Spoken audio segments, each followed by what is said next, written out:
Hello students, last lecture में हमने isobaric process के बारे में देखा था। आज हम देखेंगे नेक्स्ट जो है आइसोकोरिक प्रोसेस।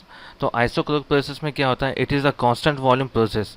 मतलब यहाँ पर क्या हो जाएगा, हमेशा आपका जो वॉल्यूम होगा वो कांस्टेंट होगा, यानी वॉल्यूम आपका ज़ीरो होगा। उसके साथ भी a system does not work on it's environment during an isochoric change. तो यहाँ पर देखिए, एक बात ध्यान दीजिए, यहाँ पे एक लॉजिक की बात है। फॉर एग्ज़ाम्पल ये एक कंटेनर है, okay.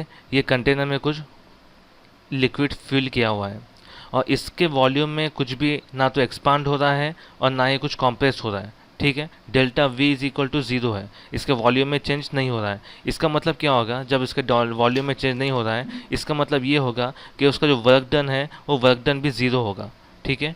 W is equal to zero, यानी इसके अंदर कुछ पूरे जितने भी सिस्टम है, जितना भी सिस्टम है, इसमें पूरा जितना भी वर्क हो रहा है, ठीक है, वो ज़ीरो होगा। क्योंकि पूरे होल प्रोसेस में क्या हो रहा है, उसका वॉल्यूम चेंज नहीं हो रहा है। वॉल्यूम चेंज नहीं हो रहा है, इसका मतलब क्या है कि इसका वर्क जो है वो ज़ीरो हो रहा है, ठीक है। ओके, तो देखिए यहाँ पे हमें पता है फर्स्ट लॉ ऑफ थर्मोडायनामिक्स से कि डेल्टा यू जो होता है, delta U is equal to Q minus W, Q minus W. लेकिन हमें पता है internal energy is equal to Q minus ये डेल्टा डब्ल्यू, तो हमारे पास क्या है, ज़ीरो है। इसका क्या हो जाएगा, delta U is equal to Q हो जाएगा, ठीक है। ये आपकी इंटरनल एनर्जी आएगी। अब यहाँ पर देखिए, ये हमारे फर्स्ट लॉ ऑफ थर्मोडायनेमिक्स से हमें पता चला है delta U is equal to Q. अगर हम क्या करें, first law of thermodynamics use किए, delta U is equal to Q minus W, ठीक है। और हमें यहाँ से Q की वैल्यू पता किए, तो डेल्टा यू प्लस डब्ल्यू, ठीक है। Q is equal to delta U plus zero, मतलब क्या आ जाएगा, Q is equal to delta U होगा। और हमने क्या है, लास्ट जो पार्ट है, लास्ट पार्ट में हमने क्या देखे थे कि डेल्टा यू की जो वैल्यू होती है, ठीक है, आइसोबैरिक प्रोसेस के इसमें, आइसोबैरिक में क्या होता है, delta U is equal to n C V delta T, n C V delta T, ये उसकी वैल्यू होती है। तो Q अगर आपको पूछा जाए, Q इज इक्वल टू, हम उसके अंदर पुट करेंगे n C V delta T. तो ये आपका क्या आ जाएगी, आपके किसी भी सिस्टम की इंटरनल एनर्जी आ जाएगी। यहाँ पे अगर आपको एनर्जी पूछा जाएगा तो आपका एनर्जी ये होगा, और अगर आपको कितना एनर्जी लॉस या गेन हो रहा है ये अगर पूछा है तो Q is equal to n C V delta T होगा। यहाँ पर ध्यान दीजिए, इस सिस्टम में जब ये कोई सिस्टम में वॉल्यूम चेंज नहीं हो रहा है तो क्या हो जाएगा, वॉल्यूम चेंज नहीं हो रहा है, इसका मतलब ये है कि इसके अंदर जो हीट है, जितनी हम हीट देंगे वही उसके अंदर होगी, या फिर जितनी उसके अंदर इंटरनल एनर्जी है वही उसके अंदर होगी, ठीक है। एक्स्ट्रा कुछ उसमें ज़्यादा रहने वाला नहीं, मतलब पूरी एनर्जी उसके लॉस होने के बाद जो बचेगी वो उसके अंदर रहेगी, या फिर पूरा एनर्जी गेन करने के बाद जो उसके बाद बचेगी वही उसके अंदर होगी।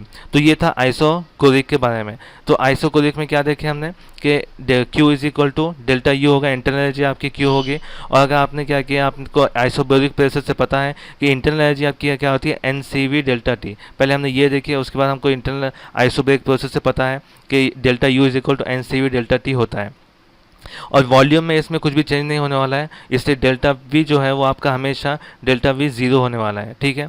और जो वर्क डन है आपका Q is equal to delta U plus W, तो आपको पता है डेल्टा यू की वैल्यू यहाँ पे W ज़ीरो हो जाएगा और डेल्टा यू की वैल्यू आएगी n C V delta T, ठीक है। तो ये आपका आइसोकोरिक प्रोसेस के बारे में था। पहले हमने क्या है, आइसोथर्मल के प्रोसेस के बारे में देखे थे, ओके। ये आप अपना लिख लीजिए, कुछ डाउट हो तो इसमें पूछिए, ठीक है। पॉज कीजिए वीडियो को, लिख लीजिए। फर्स्ट हमने क्या किए थे, आइसोथर्मल के बारे में देखे थे। आइसोथर्मल प्रोसेस में डेल्टा टी था वो ज़ीरो था, ओके। उसके बाद हमने देखे आइसोबैरिक के बारे में। आइसोबैरिक में क्या था आपका, delta P is equal to zero. और अब हमने देखे आइसोकोरिक के बारे में, जिसमें delta V is equal to 0 है। ठीक है, तो आपको ध्यान रखना पड़ेगा जब भी आपको पूछा जाएगा आइसोकोरिक के बारे में, तो आइसोकोरिक के बारे में जब पूछा जाएगा तो आपका डेल्टा वी आपका 0 होगा, जिसकी वजह से आपका वर्क डन है, वर्क डन भी 0 होगा। ठीक है, और इंटरनल एनर्जी उतनी होगी जितनी हम देंगे उसे, जितनी उसके अंदर अवेलेबल होगी वही होगी। ठीक है, या फिर जो हमने उसको प्रोवाइड की जाएगी वही होगी, या फिर पूरी लॉस करने के बाद जो बचेगी वही उसके अंदर इंटरनल एनर्जी बचेगी। उसमें कुछ भी वॉल्यूम में एक्सपांशन नहीं हो रहा है, इसका मतलब ये है कि उसमें कुछ वर्क डन हो नहीं रहा है। ठीक है, ओके, तो ये वीडियो को यहीं पे स्टॉप करते हैं। नेक्स्ट लेक्चर में इसके आगे का देखेंगे। कुछ प्रॉब्लम हो तो आप मुझे मैसेज करके पूछ सकते हैं। Okay, thank you.